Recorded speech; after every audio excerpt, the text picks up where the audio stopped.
Après le coup de mou en début de saison, Coton Football Club retrouve peu à peu le sens de la marche. Les poulains de Victor Wanka ont battu Adidia des forces armées béninoises 2-0 à domicile.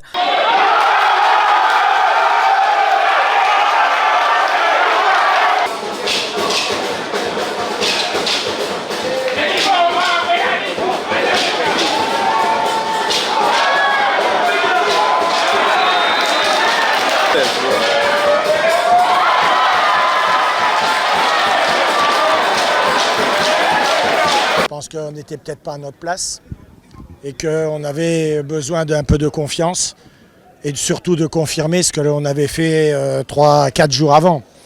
Donc les joueurs ont fait une très bonne première mi-temps, il y a eu beaucoup de bonnes choses de faites. On marque un beau but sur coup franc. La deuxième mi-temps a été un peu plus ouverte et bon, je pense que ça a été de nouveau sur une belle action préparée, ce penalty qui nous permet de prendre un peu de distance. Mais c'est dommage parce que Romaric fait super action et derrière on doit peut-être marquer le troisième. Mais bon, allez, on ne va pas être trop gourmand, on va le garder pour les prochains matchs.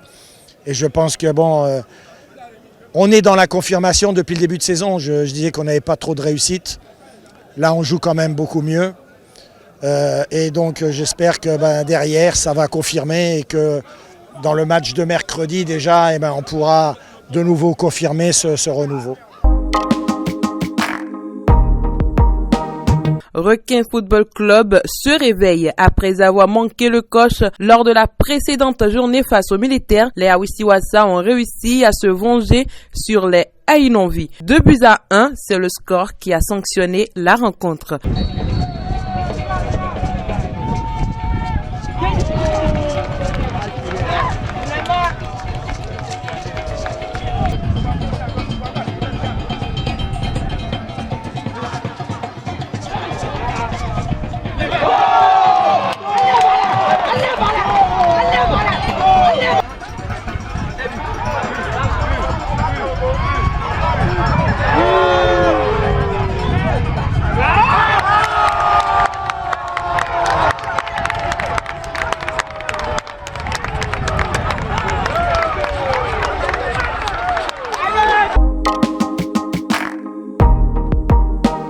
Dadia FC n'est pas passé loin de la déculottée infligée à Béki. Les hommes du Koufou ont ravalé leur ego d'invaincus face à l'Autopopo Football Club sur le score de 1-4. Attention, l'arbitre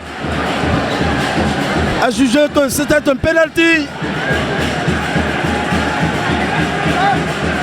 Puisqu'il a été bousculé au moment de sa frappe.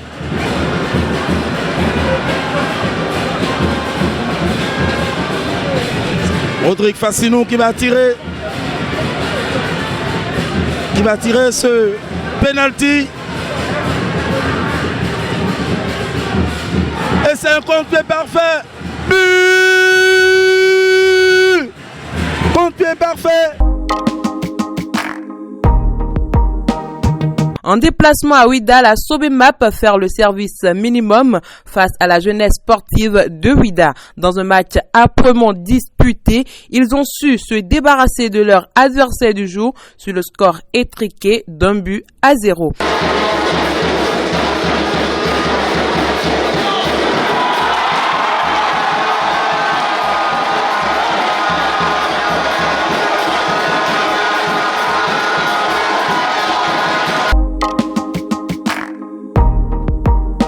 Pour les autres résultats, dans la zone A, match nul entre les Buffs du Borgou et AS Takounen, 0-8 partout. Même score entre Panthère et Dynamo de Parakou. Victoire 1-0 pour US Cavalier face à Dynamique FC. Banigansé atomise Béké 5-1. Dans la zone B, Espoir de Savalois a remporté les 3 points face à Real Sport sur le score de 1-0. Victoire pour Tonnet 2-0 face à Soleil. Abeille Bay et Rodio font le nul, 0 but partout. Dans la zone C, Aziza manque les étoiles filantes qui remportent la partie 1-0. Un but partout entre AS Cotonou et AS Police. Dans la zone D, score fleuve pour Dadje qui se fait brûler vif par les Dragons de Lomé sur le score de 5-0. Ayema s'impose à la Jacques 1-0, 0 but partout entre Asvo et la JSP. Au classement dans la zone A, Banigansé est leader avec 13 points plus 7. Les Buffles du Borgou sont deuxième avec 11 points plus 4. Béké et Pontet sont au bas du classement. Dadje Football Club règne en maître avec 15 points dans la zone B. Le vice-champion en titre, Loto Popo, avec 1 point de moins, occupe la deuxième place. Soleil Football Club est dernier du groupe. Les Portugais de l'ASPAC sont patrons de la zone C. AS Cotonou deuxième, Aïnonvi et Aziza l'antenne rouge. Dans la D, Ayema leader surclasse son poursuivant direct Sobemap grâce au goal average. Afranco Omnisport et Dadje Football Club ferment la manche. Pour ce qui est de la prochaine journée, le rendez-vous est pris pour les matchs reprogrammés de la première journée.